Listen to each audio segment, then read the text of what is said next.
Good morning, Coach. Good morning. Good morning. How's everybody doing? Great. We're going to start your day by leading off with Rob McCauley with question number one today. Great. Is no statement? Well, if you want Statement, I me, guess. Yeah, give me a statement. one? You know more about it than I do. That's up for debate. I'm proud of our guys. Even though we lost, and you guys don't hear me say that very often. We played Kofi and Curbelo a minute and a half together. Was all we played 30 minutes against a top four team without Kofi on the court, and couldn't be prouder of the way Ben, Luke Goody, they injected us with life, with their effort, their energy, to come from 7 down with 2 minutes to go, made shots, gave ourselves opportunities. Obviously, we didn't close it out. You've got to make free throws down the stretch, and we had a hard time keeping them off the line, in particular Ivy. But I thought we fought in the post. I thought we did a good job, and I thought we grew out of that game. But now it's on to Maryland, a team we just played not too far back. A game that, to be very honest, we didn't play very well in that ball game. I thought our, coming off a quick turn, being on the road at Minnesota, and watching the game a couple of times since then, I thought, was probably as lifeless as we've been. And that excludes DeMonte. DeMonte was tremendous. Dante Scott, he did a great job on. But if you remember, Trent got going a little bit in the second half and transition, and it was a big key. But since then, Maryland's won. They've played well. They didn't play great in their last one, but Michigan had a lot to do with that. So, place that we have not won, and we'll have to play great to accomplish that on Friday.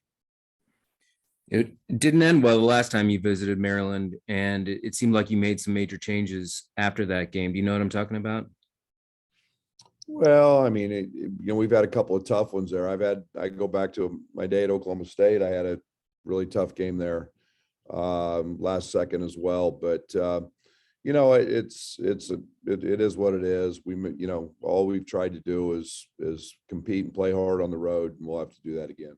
I guess specifically what I mean is that Io did not have the ball in his hands at the end, and Dre got stripped by Cowan. And after that, Io became the closer. Is that how it worked out for you? No. The way I remember it was Andre got fouled pretty hard on the play, and they didn't call it. We went to Georgie a lot in that game. Stick Smith made a couple really good defensive plays. Trent was hurt in that game. Took on a flagrant foul. Took a big cut. So there were a lot of factors in that game that led to that decision at that time. Thanks, Brad. Hey, Brad, obviously we're going to talk to Andre later today. I'm just wondering, it felt like he had the weight of the world on his shoulder earlier in the season with everybody out. How did you like his approach, or what did you think of his approach in his first game back? What do you mean everybody out? When you had Kofi out early in the season, the Marquette game, all that, just felt like he had a lot of pressure on himself. Like, how do you feel like he approached? Yeah, we should have beat him. I think that everybody deals with circumstances a little bit differently. I think that, with what he was dealing with after his getting, his concussion and coming off his protocol, he was fine. And how did you see him, Brad, handle all of that? I mean, obviously it's got to be tough to go through, tough to be out and watching the team, but how did you see him? What did you learn about him through that entire process? He wants to win. He wants to compete. He wants to play. And yet there's tremendous appreciation for what he went through, the tremendous challenges he continues to go through, the severity. It's from as we've since found out, and I mean, just the pain, his tolerance for that was huge. And so my hat's off to him for him having the passion to want to get back and compete and to fight through some things that weren't easy. Thanks, Fred. Coach, are there some challenges? And if so, what are some of those challenges in working Andre back into the lineup and still maintaining that chemistry that you were building with Adam? No doubt. We went through them with Kofi coming back. We went through them with Kofi and Bello haven't played together all year. Literally. I mean, they had a somewhat lackadaisical performance, and it's unfair to say that they actually played with Curbelo, even though he was physically on the court with everything that he had going at the time we were in Kansas City. But yeah, and there's no doubt. And we're in a great place. We've been able to win a lot of games, and I think this has very much become Trent's team. A guy that's made big plays, a guy that stepped into that role. And you don't just change that overnight. And it's a subtle deal. We were well ingrained last year when Io went out, and yet I was concerned bringing him back after 3 games because we'd played so well. And so it's just a challenge that sometimes takes some time, and we'll have to keep continuing to work on that. And the best way to do that is through practice. Along those same lines, Andre likes to create. He's really dynamic with the ball. How do you balance that with the ball movement that you like to see? Yeah, it's one of those great challenges. I mean, we've got Plummer coming off a game. He made 6 threes. We've got really, really good perimeter shooting. And again, we've got to find that mesh where those guys continue to get the opportunities. And yet, the one thing about Bello, and I always go back to last year because we haven't truly seen him this year. He was the top assist guy per 40 minutes, and he'll make everybody better. Thanks, Coach. Brad, on that note, last year, Andre was so good in sparking things off the bench, and he obviously did that in his first game back. Is there a case for him to keep doing that? Why would I change that? That isn't changing. I mean, why? Because you guys think he should start? That ain't changing.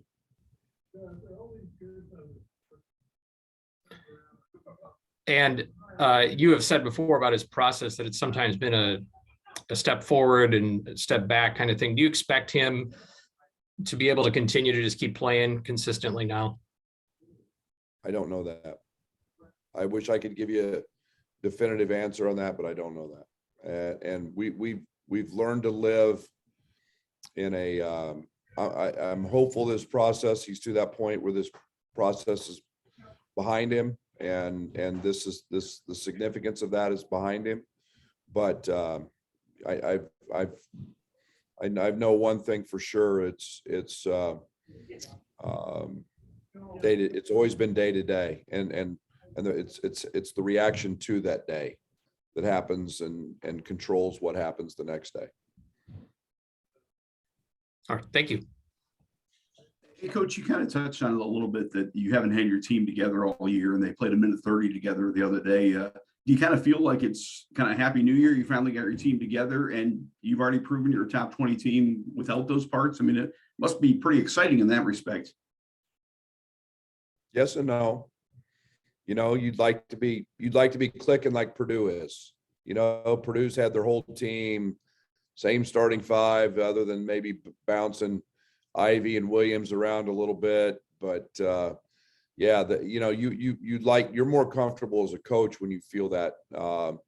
But it is, we can't change it. I know I talked with Izzo, a while back. I remember the year they make a Final Four run. And I don't know, maybe it was Mateen Cleaves was hurt and they brought him back in late January, maybe early February, and had 7 or 8 losses and went on Final Four run. So, it takes a little bit of time. And from that side of things, yes, I'm really excited because I know how good, we can be. I know how good this group was last year. So, but I can't change the past. I'm not looking in the rearview mirror. I'm looking forward, and we'll handle all that stuff. You had Bello not bring the ball off the court the other day. You said maybe ease a little bit of the pressure on him or ease him in. Will that be the case again for a while, you think? Yes. Thank you. Hey, Brad, with the conditioning aspect for Andre, is that just game reps? I mean, how much can that be replicated inside of Oven? Well, you can do a lot with just physical conditioning. He has done nothing. I mean, very, very, very minimal. Now it shows what a freak he is, and I mean that in a good way. He practiced 2 days, guys, and he had a colored jersey on so that we could avoid contact with it.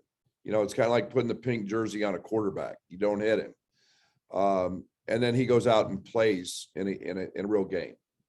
Other than shoot some balls, he had done very, very little, very, very little preparing for that game.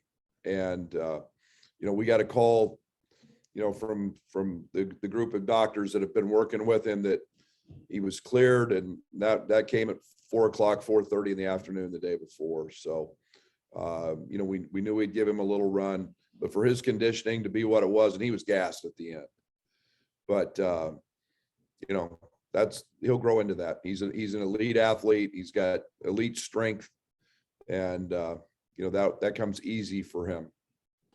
And then I know you said everything's been reactionary. For you personally, with the 24 to 36 hours after the game, were you wondering, like, how's this look this far removed from the game? Is he still doing okay? Like, I guess, what was that like to manage? Yeah, that's, we stayed daily contact with his doctors and our trainers. We're past the point of asking him daily what his symptoms are. It's just him. It's, if there's nothing, we go. And we're assuming that's the case from this point on. Thank you, Brad. Hey, Brad, good morning. I kind of also wanted to ask about Carvello. I feel like that's a popular topic, but to see him come back into the game and the reception he got from the fans throughout this entire process, how much joy did it bring you to see him play the way he did? You get into the game, and I really didn't hear the crowd until I watched the film, and I actually had the volume up. And no, that's what makes this place great. And they love their Illini. He's been a guy that has been very popular with our fans. He should be, and he's been out. And that's had to make him feel really good. And it makes me feel good. You never want to play shorthanded as a coach, and you feel like you've been doing that for a long time. We've managed, but it's always a good feeling to get back to what you consider a full boat, and so we're excited about that. And then I guess, not to put words in his mouth if you're not comfortable doing that, what do you think the moment meant for him when he was going up to the table to check in and everyone in the stadium seems to kind of realize like his return is now coming? Oh, I'm sure there's anxiety. I'm sure there was a little bit of nerves. I'm sure there was a little bit of joy. And, I would expect all of that. He was pretty amped to shoot around, and, when he found out he was going to be able to get a few minutes. So yeah, that's just human nature.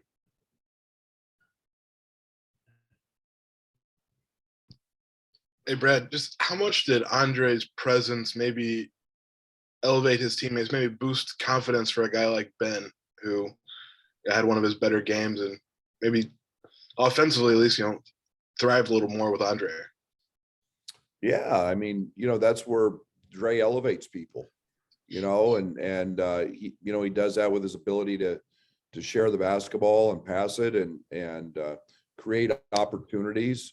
But I think Ben's effort stands on its own, with or without, because Ben does that every day, and no one in this program has ever worked harder than Ben.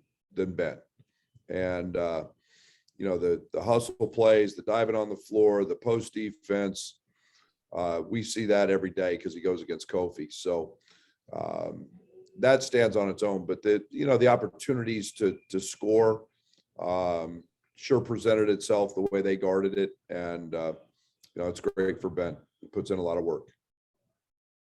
And to pivot in an entirely different direction, with Dane on board now, you've kind of got a throwback transfer in a way where he just gets to work for a semester. How important is that going to be for him, and what are you looking for him to do there? Love it. Love it. Love it. They're my favorite type, the guys that have to sit out and actually can learn and work. Dane is, we're really excited about him. He's 6'9". Right now he's probably close to 280. He won't be that, obviously, but to just have Fletch time, to have scout team time, to learn terminology, to go through individual work every single day. And Dane is so skilled and so gifted. I mean, we loved him in high school. Right hand, left hand, he can handle it. He's just that. He's a little bit like, and it's unfair because he hasn't done it in the game yet, but Trevion Williams except way better left hand. But he's got those type of skills and that ability. And so I'm excited to have him, and I'm looking forward to watching him have a great rest of the semester and summer as he transforms his body and his conditioning. Yeah, thanks, Brad. Brad, I meant to ask you this before the first Maryland game, but it's been over 30 years since Danny and the Miracles, and I was curious if we've reached a generation that might just not know how good Danny was as a player. From a guy who played against him, right? Wow. Yeah, wow. If Danny played today, he'd be even better, because Danny was that guy that 6'11", could handle it, could shoot it. He was the modern day, and I mean today, I mean he'd be dominant. He was an elite passer, and unfortunately as a pro he had knee injuries, but was still an all-star. I mean, literally one of the best college players I've ever played against, and been on the floor with, and I've been on the floor with a few, but man, was he good. Oh my gosh. But yeah, nobody has any idea how good a player Danny was. Thanks, Brad. Hey, Brad, I just want to follow up on Danger. You always talk about getting pieces that fit together. How does Dane really fit in with the rest of your front court moving forward? Yeah, and he's a little bit different from this standpoint. He's a guy that you can really run a lot of offense through, because he really passes it. His skill set, and then just his physicality. Here's a guy who's 6'9". He's got a 7'7" wingspan, unbelievable shoulders. I mean, he's so broad through his shoulders and chest. It's a unique body, and I say that in a really positive way.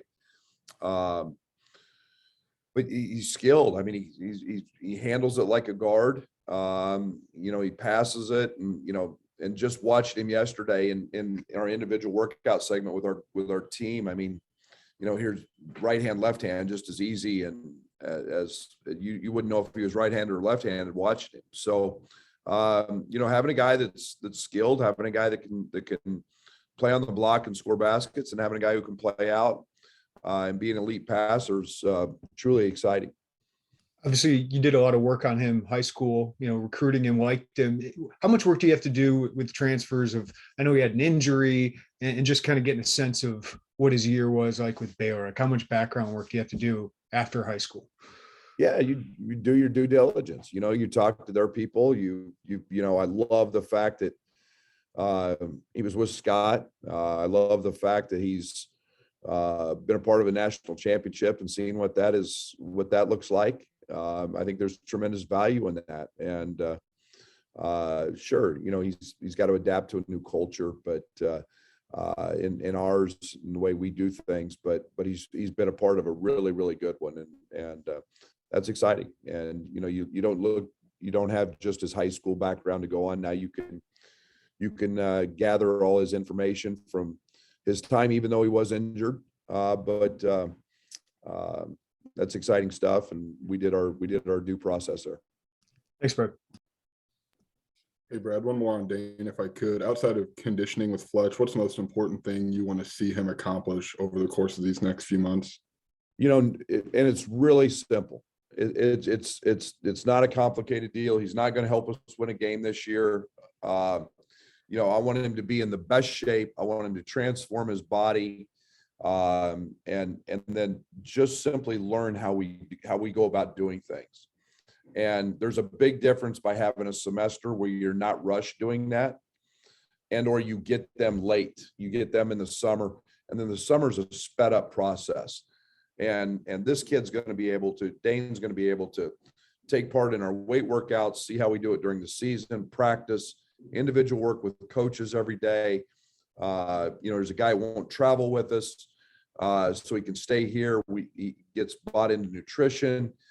He just gets a magnified, very intense workout session and weights and individuals, and doesn't have to worry about the games. And that is so big. And that's what Jake and Hutch got when they set out. And that unfortunately Hutch's been hurt, but Jake's blossomed into a heck of a player. And that's the value of sitting out. It's pretty big.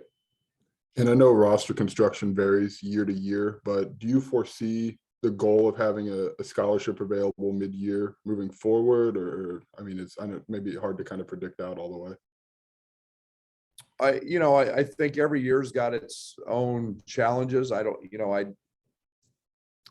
In a perfect world, I'll answer it this way. I would love to have at least one open every semester.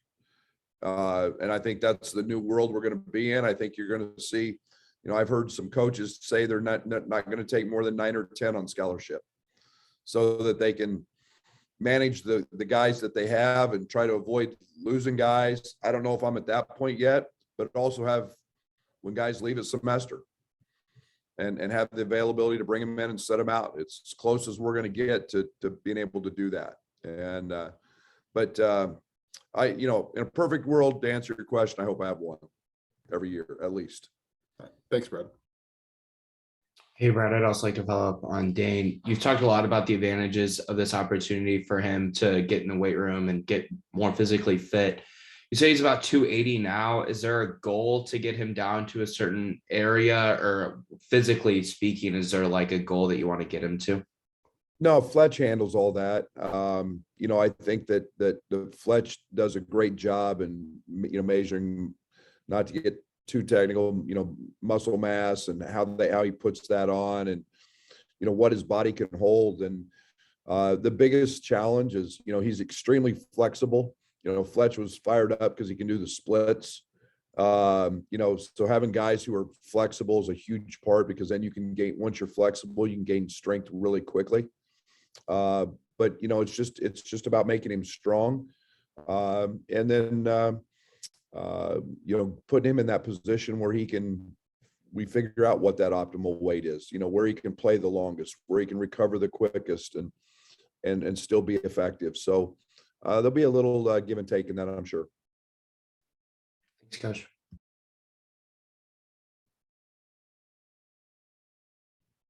Thanks, guys. Thanks, Brad. Yep, that's it, Coach. Thank you.